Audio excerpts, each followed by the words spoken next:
Hello everyone, in today's video I'll show you on how you can fix your ink cartridge stuck problem on the Canon SELPHY right here. So the first thing that you want to do is to just make sure that you push down your ink cartridge firmly.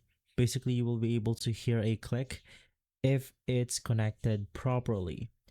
Now another thing that you could simply do is to power cycle your printer. Now you want to turn on the printer. Wait for around a couple of minutes to initialize, then turn it back off. Listen closely for the internal motors attempting to roll back or release the cartridge. From there, you then want to unplug the machine if it remains stuck.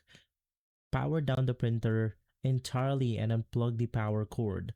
Let it sit for around 5 minutes to allow the motors to cool down and relax their tension, and from there you will be able to simply fix this problem.